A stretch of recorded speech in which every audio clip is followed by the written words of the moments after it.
Good morning sir. Good morning. Hello. आपने मुझे याद किया? हाँ, हम ये जानना चाहते थे कंपनी का कितना कैश है। जी, 1,75,000 रुपए। हमारे नाम पे एंट्री करके 10,000 रुपए ले। किस लिए सर? किस लिए तुम पूछने वाले होते कौन हो? Go and get the money. Sorry sir, chief का हुक्म है कि बगैर वजह जाने किसी को भी 2,000 से ज्यादा की रकम न दी जाए। हमें अभी और इसी वक्त रुपया चाहिए। पहले जाकर रुपया लेकर आओ, चीफ से हम खुद बात कर लेंगे। Sorry sir, rules will not permit. मैं कैश नहीं ला सकता। To hell with the rules of the company. तुम होते कौन हमें रूल समझाने वाले? ये कंपनी का नफा नुकसान हमारा है, ये कंपनी के पैसे हमारे हैं। हम इसे फूके या जला डाले। Who the hell are you to interfere? मैं यहाँ सिर्फ आप अकेले का हुक्म मानने के लिए नहीं रखा गया।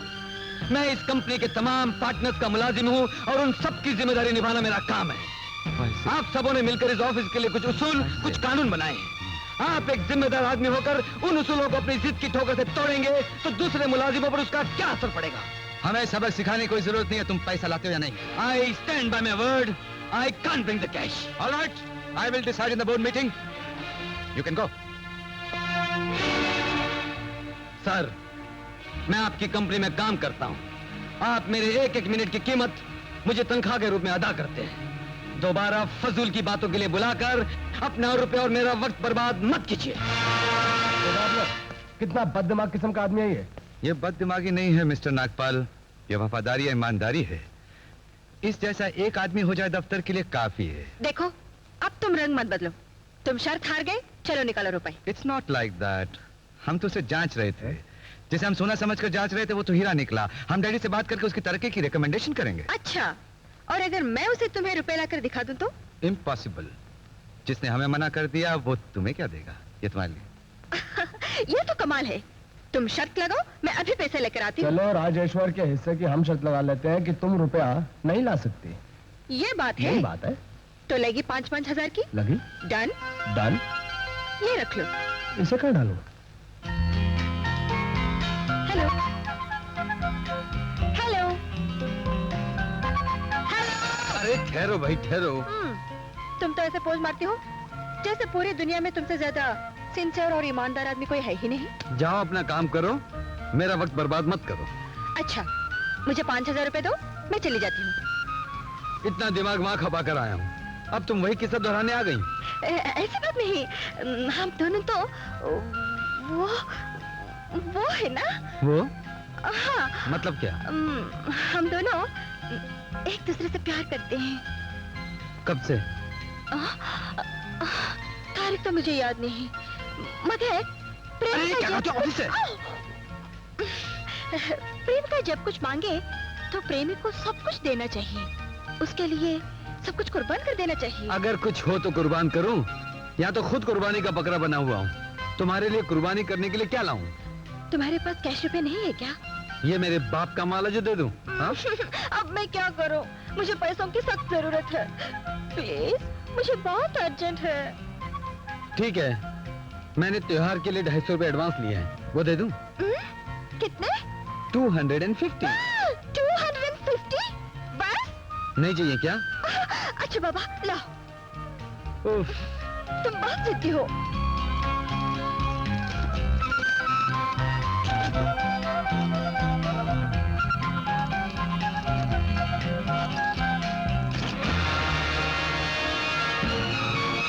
माय गॉड, क्या हुआ? यहाँ से सारा रुपए गायब हो गया। शर्मा जी, शर्मा जी, जी। जब मैं एमडी साहब के रूम में गया था, यहाँ कोई आया था? पता नहीं सर, क्या हुआ? सेफ में से सारा कैश गायब हो गया। क्या कैश गायब हो गए? हाँ। सुना तुमने? ऑफिस से सारा कैश गायब हो गया। हेलो सर, मैं तिलक बोल रहा हूँ। अचानक सेफ में से सारे रुपए गायब हो गए। क्या बक रहे हो? हम अभी आ रहे हैं। तिलक, परेशान और घबराने की कोई जरूरत नहीं। मुझे लगता है ये जरूर किसी की चाल है। लेकिन ठीक से याद करो, तुम रुपए कब लाए थे? मुझे अच्छी तरह याद है, आज बैंक हॉलीडे है, इसीलिए मैंने कल बैंक से रुपया लाकर सेफ में रख दिया था। इसकी चाबी और किसके पास है? एक मेरे पास और दूसरी चेयरमैन साहब के पास। ये क्या है मेरा? हम क्या सुन रहे हैं? सच है क्या? Yes sir. कितना रुपया था? 1,75,000। 1,75,000? तुम्हें इतना रुपया ऑफिस में रखने की जरूरत क्या थी? स्टाफ को बोनस देना था सर। नाटक कर रहा है ये पोटा, झूठ बोल रहा है नो। पैसा खुद चला के शराफत के बोंगलियां मार रहा। मिस्टर रेड्डी, क्या है? अक्षर दिखाया तो उंगलियां डाल को, ये गुटियां बाहर निकाल को गड्ढे में फेंक देता मैं यहाँ। आगे क्या दिखाता है? ठीक ही तो कह रहे रेड्डी साहब। तुम्हें 1 महीना नहीं हुआ ऑफिस में आए हुए और 1,75,000 रुपए गवा दिए। तो क्या मुझ पे शक कर रहे हैं आप? रहती है तुम्हारे पास ही सारी चाबियां, पैसे और कौन चुरा सकता है? बोलो मियाँ। आप लोग गलत शक कर रहे हैं। ये इस किस्म के इंसान नहीं है। ये किस किस्म का इंसान है वो इसके चेहरे की किताब पर लिखा हुआ है। तुम ना समझो, ऐसे आदमी को नहीं पहचान सकती। खामोश रहो, बीच में मत बोलो। ये सब झूठ है, साजिश है। कम से कम आप तो मेरा विश्वास कीजिए। विश्वास और तुम पर? जब इन्होंने उस दिन तुमसे रुपया मांगा, तुमने रुपया देने से इनकार कर दिया, बल्कि तुम जिद कर रहे थे। मुझे उसी टाइम शक हो गया कि कोई गड़बड़ है।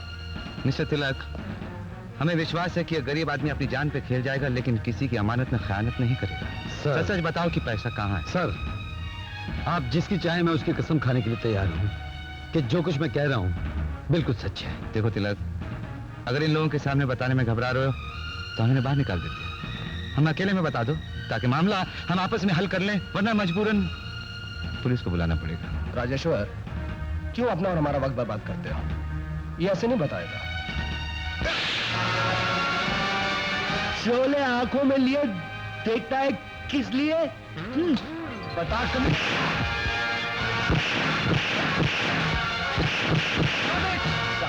Stop it! आइए धर्मराज जी, आइए। देखिए यहाँ क्या नाटक हो रहा है। हमने हमेशा आपको अपना बड़ा समझा, अपना लीडर माना, इस कंपनी का चीफ बनाया और उसके बाद भी हमें हमारे मुंह पर पट्टी डाला, हमारी इज्जत पे झाड़ू फिराया और हमें लोगों को चुप बैठ कर रह गए। काय को तुम ना बुरा लगेगा, अपने होटल सी गो जहर पी को बैठ गए। देखिए धर्मराज जी, हम इस कंपनी में पार्टनर्स हैं, बराबर के हिस्सेदार हैं, मगर आपकी वजह से हम इसकी बदतमीजियों को बर्दाश्त करते रहे। ये मालिक बनकर हमसे नौकरी की तरह सवाल करता रहा और हम मजबूरन इसके हर सवाल का जवाब देते रहे, सिर्फ आपकी खातिर। आपकी वजह से ये अपनी हैसियत भूल गया कि ये यहाँ पर एक नौकर और हम यहाँ के मालिक हैं। इसने हमारी कंपनी के 2 इज्जतदार डायरेक्टर्स मिस्टर बिच्छू रेड्डी और नागपाल पर हाथ उठाया, उन्हें मारा। हाँ, ऊपर से क्या शानदार करिश्मा दिखाया। 1,75,000 अदम कर को डगाड़ा तक नहीं लिया। धर्मराज, अब बताओ इसे और कौन सी ऊंची पोस्ट देना चाहते हैं ताकि हमें और ज्यादा दलील करके और ज्यादा आसानी से इस कंपनी का माल हजम कर सके? बोलिए।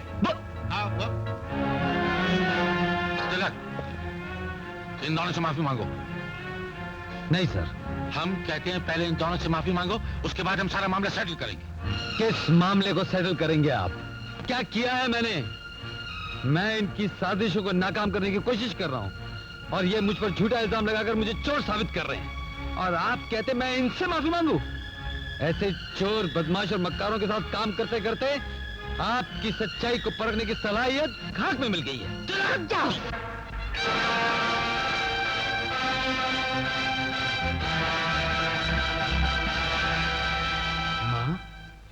सच्चाई और इंसाफ का खून करने वाले लोग आज सच्चाई का इम्तिहान ले रहे हैं। अगर मैं जबान खोलूं तो तुम सब बर्बाद होकर रास्ते के भिखारी बन जाओगे। मैंने बेटे को गरीबी की धूप में जल जल कर पाला।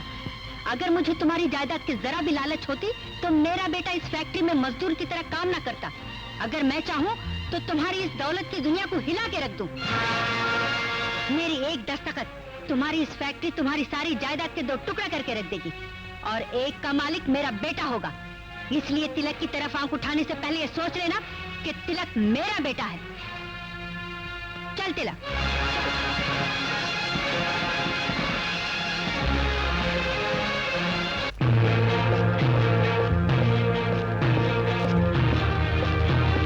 डैडी, उसने कंपनी के इतने सारे रुपए चुराए। वो औरत चीख चीख के आपको ललकारती रही, लेकिन आपने किसी भी सवाल का जवाब नहीं दिया। वो अपने बेटे को अपने साथ ले गई और आप सर झुकाए खड़े रहे। ना पुलिस में रिपोर्ट लिखवाई, ना केस दायर किया। क्यों? क्या वजह है? हम जानना चाहते हैं कि उस औरत के साथ हमारा क्या रिश्ता है। बताओ माँ, बताओ। जो लोग तुम्हारे आने से पहले मुझे चीख चीख कर मुजरिम कह रहे थे, चोर कह रहे थे, तुम्हारे आते उनकी जबानें बंद क्यों हो गई? तुम बोलती गई और वो बेजुबान पत्थर की मूर्तियों की तरह सर झुकाए खड़े रहे। बोलो माँ, हमारा उनसे क्या संबंध है? क्या रिश्ता है हमारा उनका? बताऊंगी बेटे, जरूर बताऊंगी। धर्मराज तुम्हारे पिता के बड़े भाई हैं। तुम्हारे पिता का नाम सत्यजीत था। दोनों भाइयों के रहने सहने और सोचने के तरीकों में जमीन आसमान का फर्क था। तुम्हारे पिता एक क्रांतिकारी थे देश की भलाई और उन्नति की तमन्ना उनके खून में थी। इसीलिए उन्होंने देश में इनकलाब लाने के लिए इनकलाबियों की एक जमात, एक संगठन बनाने का फैसला किया। और एक दिन बेरहम समाज के जालिम ठेकेदार जो रोटी के लिए वो फरियाद करते हुए गरीबों की आवाज को अपनी दौलत के झनकार से दबा रहे हैं, जो अपनी दौलत के पत्थर से इंसानी दिलों के शीशों को चकनाचूर कर रहे हैं, जो एकता मिटाकर हर दिल में हिंदू, मुस्लिम, सिख, ईसाई का फर्क पैदा कर रहे हैं, ऐसे समाज को और ऐसे जालिम ठेकेदारों को हमें खत्म करना है और एक नए समाज की बुनियाद रखनी है, जिस समाज में ना कोई जालिम होगा, ना कोई मजलूम, ना कोई आका, ना कोई गुलाम। आओ हम सब मिलकर एक ऐसे नए समाज की बुनियाद रखने की कसम खाते हैं। सत्यजीत, अपने मकसद में कामयाब होने के लिए सिर्फ जज्बात से काम नहीं चलेगा। हमें धन चाहिए, दौलत चाहिए, गोला बारूद चाहिए, हथियार चाहिए। अरे वो धन कहां से आएगा, हम हथियार कहां से खरीदेंगे? उसका सिर्फ एक ही तरीका है, हमें डाके डालने होंगे, सरमायादारों को लूटना होगा। नहीं, हम यहां ये कसम खाने के लिए इकट्ठा हुए हैं कि आज के बाद कोई लूटमार नहीं होगी। अगर बाजुओं में ईमान की ताकत, दिलों में सच्चाई और जुबान पे इनकलाब जिंदाबाद का नारा है, तो जिंदगी का हर मकसद हमारे कदमों में होगा। नहीं सत्यजीत, ये सच्चाई नहीं। सच्चाई दरअसल ये है कि तुम खुद एक पैदाइशी अमीर हो, इसलिए अमीरों के साथ तुम्हें हमदर्दी है और तुम सरमायादारों को लूटने से हिचकिचा रहे हो। अगर तुम्हें मेरे लीडर बनने में विश्वास नहीं है तो फिर यह इनकलाब की तहरीक शुरू करना बेकार है। काय को बेकार है? तुम्हें जो बोल रहे हैं वो भी बराबर है, इन्हें जो बोल रहे हैं वो भी ठीक है। इनकलाब तो आएगा, मगर उसको लाने को पैसे होना ना बाबा, पैदल चल के तो नहीं आएगा। हमें लोग, गरीब लोग, हमारे पास पैसा कहाँ है? नमक में घास में को खा रहे। ठीक है, अगर आप लोगों का ख्याल है कि पैसा ही इनकलाब की ताकत है, उसके बगैर क्रांतिकारी और कदम आगे नहीं बढ़ सकते, तो मैं आज ही सारी जायदाद बेचकर पैसा लाता हूं और क्रांतिकारी और कदमों में डाल देता हूं।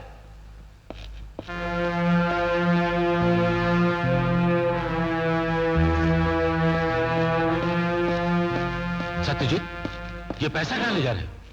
मैं इस काले धन को रोशनी दिखाने ले जा रहा हूं, जो मुद्दत से एक लोहे की तिजोरी में बंद पड़ा था। रोशनी में जाकर ये धन क्या करेगा? ये गरीबों की भूख मिटाएगा। सत्यजीत, हमें मालूम है नई नस्ल ने आजकल एक नया नारा निकाला है, गरीबों की भूख मिटाओ, दुनिया से गरीबी हटाओ।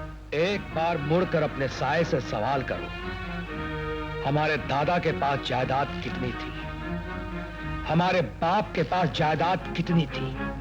गरीबी को छलांग कर हम अमीर कैसे बने? व्यापार करके कमाया है। जिसे तुम व्यापार कहते हो उसे मैं डाका कहता हूं। धन को, हुकूमत को मुट्ठी में रखकर राज करने वाले अमीरों को अगर खत्म कर दिया जाए तो इस दुनिया से अमीरी और गरीबी का फर्क हमेशा हमेशा के लिए खत्म हो जाए। सत्यजीत, तुम्हारी इस बहस का कोई सिर पैर नहीं। हजारों खानदान इस बहस में तबाह हो गए कि घर में पत्नी का हुक्म चलेगा या पति का, कौन किसके उसूलों पर चलेगा। इसीलिए मैं कहता हूं कि जिस तरह का प्रजा राज्य तुम लाना चाहते हो वो यहां कभी कायम हो ही नहीं सकता। मैं तुम्हारी हट धर्म को नहीं मानता। मैं अपनी जायदाद में से जायज हिस्सा लेकर जा रहा हूं। कौन सा हिस्सा? कैसी बातें करते हो? जिस वक्त तुम देश को आगे बढ़ाने के लिए गली कूचों में भटक भटक कर अपना वक्त बर्बाद कर रहे थे, उस वक्त हमने अपने परिवार के लिए अपना खून पसीना बहाकर ये दौलत कमाई है। ये हमारी मेहनत है, ये हमारी दौलत है, इसके बंटवारे का सवाल ही पैदा नहीं होता। तुम ये बात सिर्फ मेरे इरादे बदलने के लिए कर रहे हो या सचमुच कह रहे हो? हम तुमसे हकीकत बयान कर रहे हैं। ओ तो धर्मराज साहब, आप भी डाकुओं की ज़हनियत रखने वाले एक लुटेरे हैं। होश की बातें करो सत्यजीत।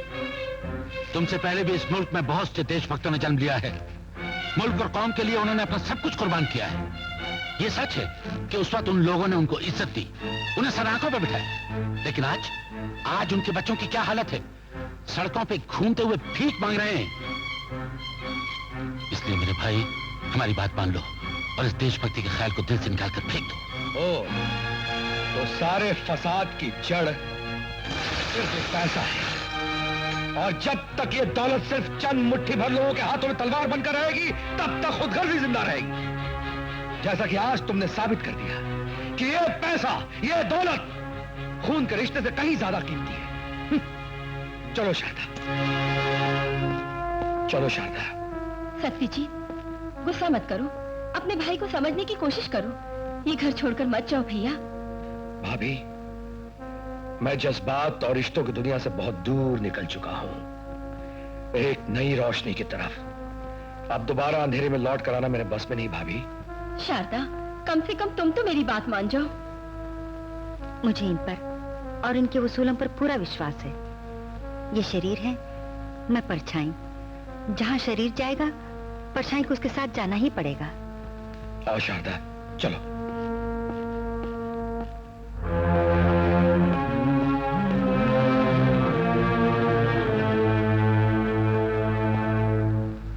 अरे सत्या जी, हमारे भाई, हमारे दोस्त, हम तुम्हारा इंतजार इसलिए थोड़ी कर रहे हैं कि तुम पैसा लेकर आओगे। अरे भाई, इसमें शर्मिंदा होने की क्या बात है? सर ऊंचा करो। देखो, मैं अपने भाई से हमेशा हमेशा के लिए रिश्ता तोड़ कर आ गया हूं। तुमने अपने भाई के साथ रिश्ता नहीं तोड़ा है मेरे दोस्त, बल्कि तुमने सरमायादारों के साथ रिश्ता तोड़ा है। अमीरों से संबंध तोड़कर तुमने हम गरीबों के बाजुओं की ताकत को बढ़ाया है। तुम्हारी इस कुर्बानी पर हम तुम्हें सलाम करते हैं। बोलो, कौन है सत्या जी? कौन है सत्या जी?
भैया मुझे माफ कर दो। मैं वादा करता हूँ आइंदा ऐसी भूल कभी नहीं करूंगा। तुमने एक लड़की की इज्जत पे हाथ डाला, उसके बाप का खून कर दिया। इतने संगीन जुर्म का दाग एक छोटी सी माफी से धुल जाएगा? कभी नहीं। सत्य जी, ये आपने किए हुए गुनाहों पे पछता रहा है। मेरी तुमसे ये दरखास्त है कि इस कमीने का पहला जुर्म माफ कर दो। नहीं, इसने एक अमीर आदमी का कत्ल करके दुनिया की नजरों में अमीर आदमियों के लिए हमदर्दी पैदा कर दी है और हमें जालिम साबित कर दिया है। इसलिए आज के बाद मैं इसे इस क्रांतिकारियों के संगठन से अलग करता हूं। सत्यजीत बाबू, पुलिस आ गई है और पहाड़ तक पहुंच गई है। तुम इन सबको लेकर इस ठिकाने बदल दो। हाँ? पुलिस से मैं मुकाबला करता हूं।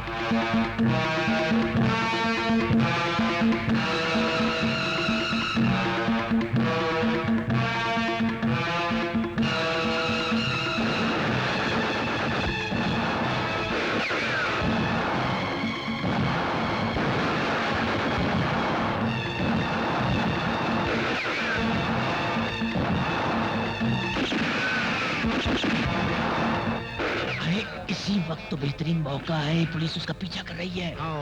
उन्हें जितना माल देश की उन्नति के लिए जमा करके रखा, हमें सारा अपनी जेब की उन्नति के लिए लेको भाग जाते। चलो चलो। क्या माला है?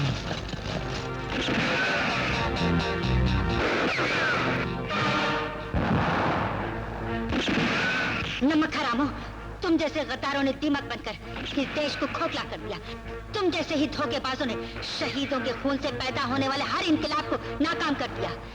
लेकिन इस बार ऐसा नहीं होगा। मैं तुम लोगों का खून कर दूंगी।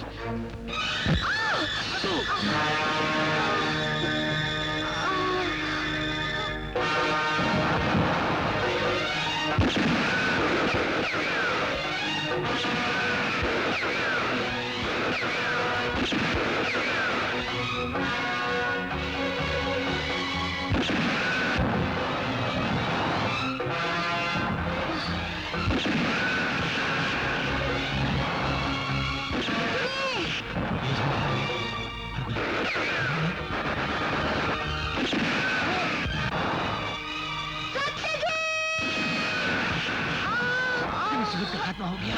चलो भाग चलो।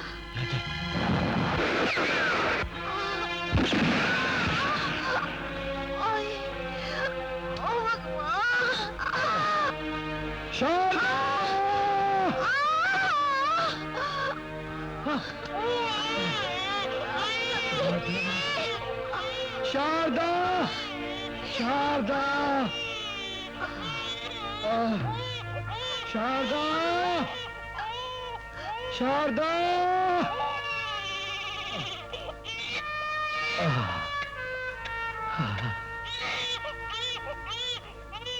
मेरा बेटा।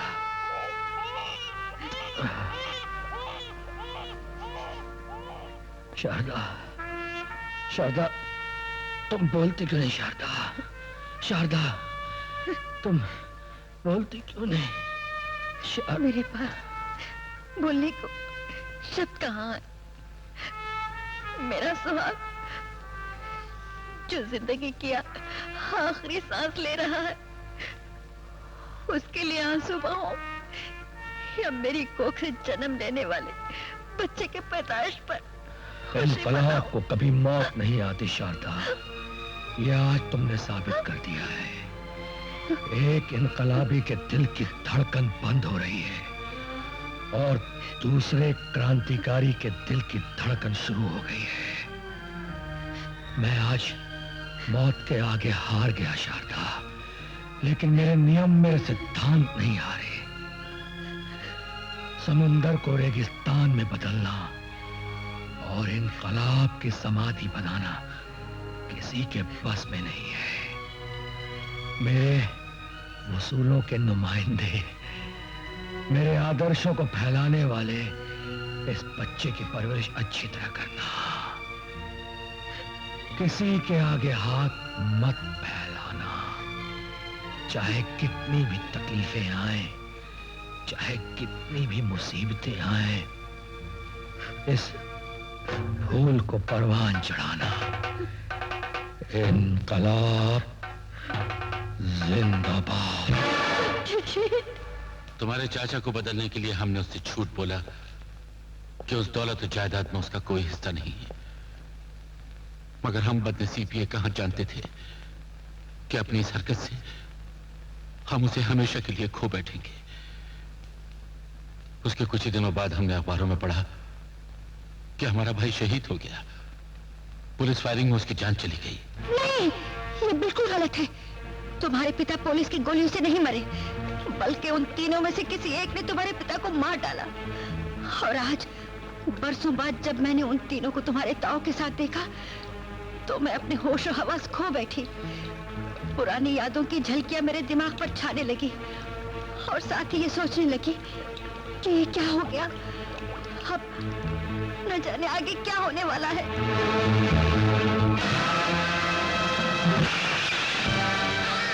कमीनों, हरामखोरों, गद्दारों, जिंदा इंसानों का गोश्त खाने वालों, झूठे इनकलाबी बनकर मेरे पिता से हाथ मिलाया और फिर उन्हीं हाथों से उनकी पीठ पर छुरा भोंक दिया।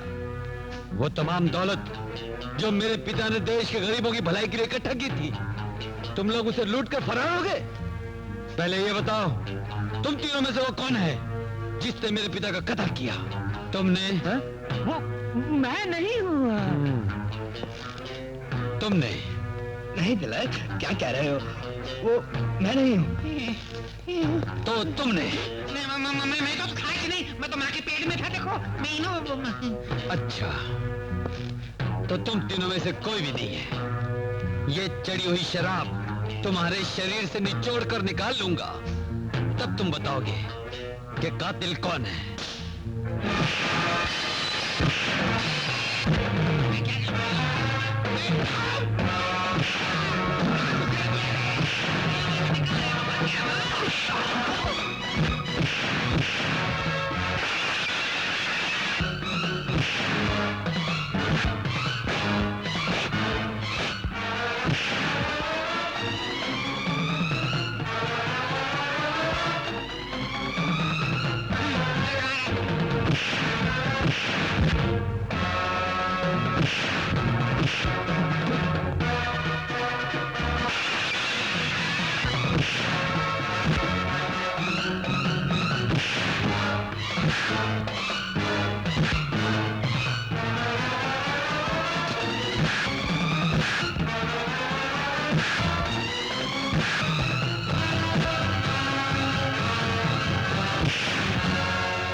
तुम लोगों ने पुलिस के रिकॉर्ड में मेरे पिता का नाम डाकू और कातिलों की लिस्ट में लिखवा दिया था।